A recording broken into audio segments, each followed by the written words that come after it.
Assalamualaikum warahmatullahi wabarakatuh. Perkenalkan nama saya Farnoi Pamungkas. Saya merupakan mahasiswa BINUS Online dengan NIM 27024999105. Presentasi ini ditujukan untuk menyelesaikan tugas ujian akhir semester mata kuliah kewarganegaraan. Kali ini dengan tema yaitu platform digital dan dampaknya terhadap pekerjaan layak di Indonesia, dengan studi kasus pekerja gig ekonomi di Jakarta Selatan. Latar belakang masalah ini yaitu adalah pertumbuhan ekonomi digital yang pesat dan inklusif. Semakin ke sini, pertumbuhan ekonomi digital akan semakin banyak peluang, peluang pekerjaan semakin terbuka lebar. Yang kedua adalah banyaknya pekerjaan gig seperti driver ojek online dan kurir. Dan masalah utamanya adalah yaitu pendapatan driver ojek online dan kurir ini tidak stabil dan tidak ada jaminan sosial maupun perlindungan hukum. Rumusan masalahnya ada tiga, yaitu bagaimana platform digital mempengaruhi kualitas pekerjaan gig ekonomi, apa tantangan utama pekerja platform digital, dan yang terakhir adalah bagaimana kebijakan pemerintah, perusahaan, dan masyarakat sipil dapat berkolaborasi untuk memastikan pertumbuhan ekonomi digital yang inklusif. Metode dan proses pelaksanaan dari pengambilan tema ini yaitu dengan menggunakan metode observasi dan wawancara. Wawancara di sini disertakan dengan driver ojek online beserta teman saya, yaitu dengan proses di observasi lapangan pada bulan Juni sampai Juli 2025 dengan wawancara langsung dengan narasumber yaitu Bapak ojek online. Hasil dan proses dari wawancara ini dilakukan diskusi dan analisis kelompok. Temuan di lapangannya yaitu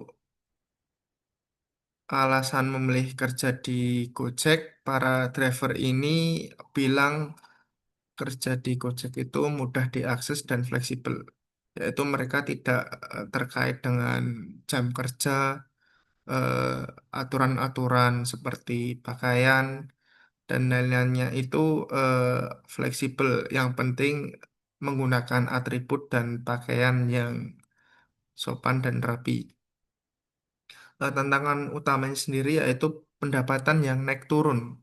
Pendapatan naik turun ini tergantung jam kerja dari para driver sendiri, dengan jam kerja rata-rata yaitu 10 sampai 12 jam sehari. Para driver ini tidak mendapatkan gaji tetap seperti para pegawai lainnya dan tidak memiliki jaminan sosial yang akan ditanggung oleh dirinya sendiri. Para driver ini tidak memiliki gaji tetap, tetapi mereka digaji sesuai dengan apa yang telah mereka selesaikan, yaitu semisal mendapat 10 orderan dan mereka akan mendapat komisi sesuai dengan orderan tersebut. Nah, ada temuan di lapangan juga yaitu pelatihan dari Gojek sendiri tidak sesuai dan tidak relevan dengan apa yang terjadi di lapangan. Apa yang terjadi di lapangan itu tidak diberitahu dan tidak di briefing oleh pihak Gojek sebelumnya. Dan adanya perubahan tarif atau bonus itu eh, sepihak dari pihak platform atau Gojeknya sendiri. Dan pihak driver atau mitra tersebut tidak diberitahu secara rinci.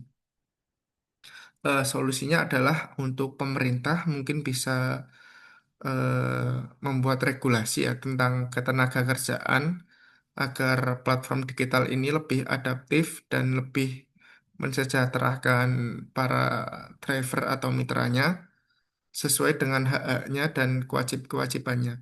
Untuk platform sendiri yaitu mungkin bisa memperlakukan tarif adil, jaminan sosial, dan pelatihan yang sesuai relevan dengan kondisi lapangan.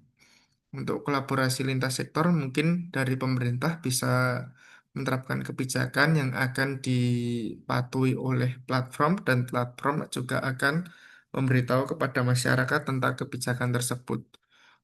Dan untuk eh, ada edukasi tentang pekerja gig terkait hak-haknya, yaitu apa yang mereka dapatkan dan apa yang akan mereka eh, patuhi dan wajib dilaksanakan. Refleksi pribadi yaitu platform digital seperti Gojek memberikan kesempatan kerja yang mudah diakses, terutama bagi mereka yang kehilangan pekerjaan. Jadi mereka yang kehilangan pekerjaan bisa mendapatkan pekerjaan dengan cara fleksibel, dengan memanfaatkan motor mereka untuk memperoleh penghasilan sesuai dengan apa yang mereka kerjakan. Yang kedua adalah fleksibilitas, kerja dibayar mahal dengan pendapatan yang fluktuatif. Kerja mereka itu sesuai dengan apa yang mereka peroleh seperti jam kerja mereka. Yang tidak ada kepastian tentang berapa pendapatan akan diperoleh itu tergantung usaha dari mereka sendiri. Yang terakhir adalah hubungan antara platform dan mitra pengemudi cenderung satu arah. Pihak Gojek sendiri tidak memberikan ruang untuk diskusi antara driver dan platform. Ini akan menjadi miskomunikasi yang akan menyebabkan terjadinya kesalahpahaman antara kedua belah pihak. Sebagai penutup yaitu kesimpulannya di sini adalah platform digital ini mungkin akan dapat banyak peluang kerja ya, tapi juga akan banyak tantangannya, dan saran saya untuk regulasi bisa dilakukan secara adaptif dengan perlindungan sosial dan perbaikan hubungan kerja mungkin bisa dialihkan dari hubungan mitra ke pekerja ya. Mitra sendiri kan terkait dengan jam kerja dan gaji sesuai dengan waktunya. Mungkin itu saja dari saya. Wassalamualaikum warahmatullahi wabarakatuh.